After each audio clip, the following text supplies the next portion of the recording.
harka kennaaf dhufee mirranjehee sagaleen kennaaf ta'ee soora koo hojiin kerraa saaraa natti ta'e waan kamiinuu ansin dorgomsiisu hundumayyuu mootee maalanseessa na firoomsite ofitti anaanii lafa keessa yaaddoo koo kaleessa nan darbeem haala rakkisaa keessa harka kennaaf dhufee mirranjehee sagaleen kennaaf ta'ee soora koo hojiin kerraa saaraa natti ta'e waan kamiinuu ansin dorgomsiisu hundumayyuu mootee maalanseessa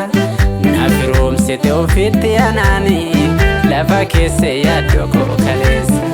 lafa keessa yaaddoo koo kaleessa lafa keessa yaaddoo koo kaleessa lafa keessa yaaddoo koo kaleessa lafa keessa yaaddoo koo kaleessa.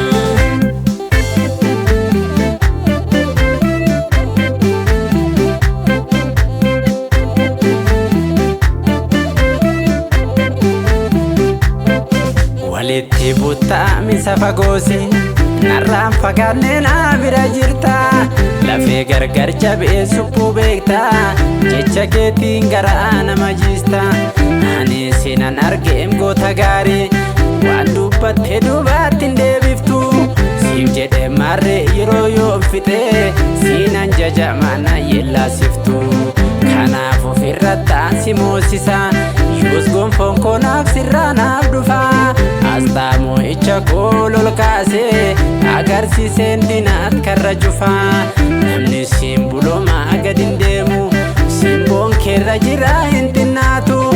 gaarummaan kee itti dhaga'ama siin malee kan biraa bakka laatu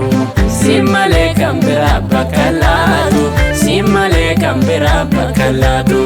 siin malee kan biraa fiddoo laatu siin malee kan biraa fiddoo laatu.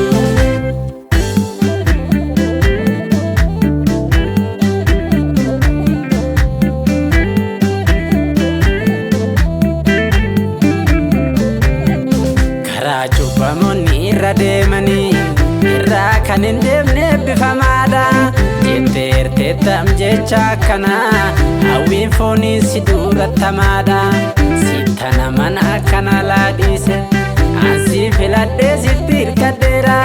narratti roobsiteem jecha gaarii ayyaanni kee natti tuulameera jarjareen sokkuubseen si eegaa yeroo kettuun duwwannaaf qixxaata darbatameen boolla gadiin bu'u gaachana keetu narraa qolata ani sirraan bareem noksaadda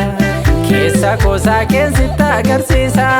dirruu kootti yaadu rommeetanii kan kee ta'uu koo na gammachiisa kan kee ta'uu koo na gammachiisa kan kee ta'uu koo na gammachiisa.